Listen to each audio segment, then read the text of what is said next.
In this video, we're going to demonstrate how to create a very simple payroll, just a basic black and white payroll from the Paygrid. So to do so, after accessing Platinum Pay, we're going to go over here to our drawers on the left side. We're going to click on Payroll. If we are beginning a brand new payroll, we're going to typically hit New Payroll. Okay. In this particular training exercise, I've made a few payrolls. I have one already going. I'm going to go ahead and click on Edit Payroll because I already have one in play. But had you clicked on New Payroll, you would have been presented with the exact same screen that I see right here. Here's what users really need to be focused on when they see what we call here the Start screen. The calendar has already been programmed for you. The system knows exactly where it left off and where it should be building right now. It's theoretically possible, though, that a user could generate a new payroll on top of an existing payroll, so you do want to be careful and just make sure you validate that the dates that you see on the screen are exactly the dates that you intend to pay. You better be looking for a Friday the 16th check date to continue with this payroll. A very straightforward payroll is typically going to be created with the Paygrid. And I want to show you some of those options right now. The Paygrid is designed to take advantage of people's familiarity with Excel, and you'll see that here in a second. To begin the payroll, we go down and click on Paygrid. Normally, users do not adjust any of these settings. I'll give you an example here in a second about the functionality that's involved in loading employee default hours. Let's go ahead and create the Paygrid so you can see what I'm referring to. Here we have an example of our entire staff of active employees built into a custom grid that looks very much like Excel. So generally speaking, let's take a look at the difference between how these might be laid out depending on how I would have selected those initial options. Here's what I was alluding to. These regular hours are not populated. Okay, some clients do not care to populate hours for their salaried people and would prefer to put that in manually. Let me give you an example of how that might change. We can exit this Paygrid. We're right back to the Start menu. Let's try building a Paygrid again, and this time we'll do something different. We will load the default hours and create a Paygrid. Here's the difference. This information, the 80, I have a mixture of a lot of different test employees. This is populated in the employee record, which you've probably looked at in previous videos. It's pulling that information automatically. So if you are a user that likes to populate that information, that'd be a real smart idea to click that, generate default hours, and have that populated for you. So again, we're trying to take advantage of familiarity with Excel, and you can see this grid is totally customized to each of our clients. All of the active records are here. You can have some contractors in here, which these happen to be, or W-2 employees, and all of the different types of pay and deductions. Now I'm going to scroll to the right here with my mouse. This is all customized to each one of our clients. If you had only a couple types of pay, that's all you'd see here. This is an extreme example of somebody that has a lot of different types of pay codes, as you can see. And so practically speaking, if you used a lot of these, Paygrid may not be your best example, and we'd probably show you some other methods. But just to illustrate, this is totally customized. When we get to the deduction section, also that's customized. It's important to remember, as a user, any of your scheduled deductions do not need to be typed in here. Okay, those are already programmed to automatically happen at the appropriate intervals. In Paygrid, the only reason that you'd ever put any information in here is to add to, on a one-time basis, a particular deduction. Sometimes we do see that with clients that have ad hoc advances. Maybe they don't schedule those, but maybe they've loaned Jim and they want to take back $50. Maybe they put in this $50. That would add that deduction to his check. But let's just focus on a very basic example of how one might pay their staff. You have a couple options on how to get started. A lot of clients like to adjust the sort order. I think it default sorts perhaps by employee number or some other variable. We can sort by department if that's the case. Now, incidentally, we're not seeing department. We can show some additional columns, like if we wanted department to show up.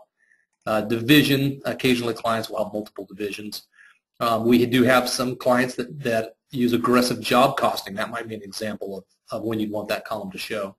But if we wanted to sort by department, that's perfectly fine. Employee number, we can sort by that. Certainly first and last name. I'm going to put it back here on the let's sort by last name. How about that? Okay, so to get started, the first thing I want to draw your attention to is everyone is by default marked with a Y here in this column. That means, yes, I want you, when we import the stuff, I want you to look at this line, and I want you to import that and create a check out of it. It's sometimes common for active employees not to get paid. So when you're building your first payroll, it's important that if somebody needs to be skipped, we shut that person off. Okay, if Kurt is not supposed to get paid this time, let's make sure we put that to an end, and he'll be skipped in the import process. Okay, let me show you this functionality. We can mark all the rows either unpaid, see how I flipped everybody to N, or back again to pay. That can become really functionally popular if you like to filter. Let me give you an example of that. Maybe you have a large staff, and maybe you prefer to put your payroll in one particular department at a time. So you might decide to make everybody unpaid, and maybe you want to filter by just one particular department. Okay? So we may need to go into divisions here. And we'll just pick one particular department. Now, boom. Now we can turn all these back on as pay, and we could just import checks for those particular 5 people in that department. Again, we can be looking at this however you want, but there's a lot of different ways to filter and to sort to get the employees that you're working with. So let's just pretend like this is the staff that we wanted to pay. Okay? Everybody's marked to a yes. Most of these folks are hourly people, okay, and we do have one salary that all automatically populates. As long as there's a rate of pay here, okay, that hourly person, the math is going to automatically be done for you. So we're going to automatically do 40 times 30. We don't have to go over here and have you compute those figures, okay? Similarly, if you have a salary, you can absolutely, some clients do decide that they like to put 40 hours there. No matter what you put there, it's not going to change the amount of the salary, okay? If you put 50 or 60, the salary is going to take precedent. Only if there's a rate and there are hours in the system will that override anything that happens to be in the amount column. Any additional pay is very easy to add in these different columns. So commission, maybe I have some commission for Joe. I want to make sure I'm on the right line. I'll click in that box and put that $500. Or maybe I have a bonus for Sanchez. I'm going to make sure I put that over here in this field. When we're finished and we're confident we have our information in there correctly, we're going to click on Import and Exit. Now, you saw at the very beginning of this demo, I exited that left the grid. Okay, that means I lost the information. I'm just coming out and went right back in there. Import and Exit, only when I click on Import and Exit am I going to be actually grabbing this information and making checks out of it. So let's do that now.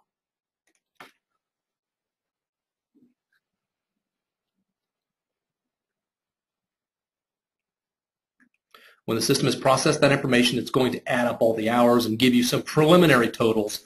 And I'll show you here in a second where we can get much better and more detailed totals.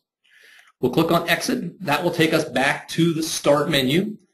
Then to finish payroll, let's go all the way down here to the bottom to the totals and click on Payroll Totals. This is the final step in the process where it adds up all of the information in our payroll and gives us some really terrific company level totals. So right away we can see the number of checks that we have created. We can see the total number of hours. Those are both valuable. I like to always encourage clients, though, to go and take advantage of these tabs at the top. The Pay Deduction Memo Totals tab is the most valuable. This allows you, if you're very particular about making sure everything's accurate, to click on each individual type of code and see either the hours or the amount. So maybe you know I had $100 totals in bonus.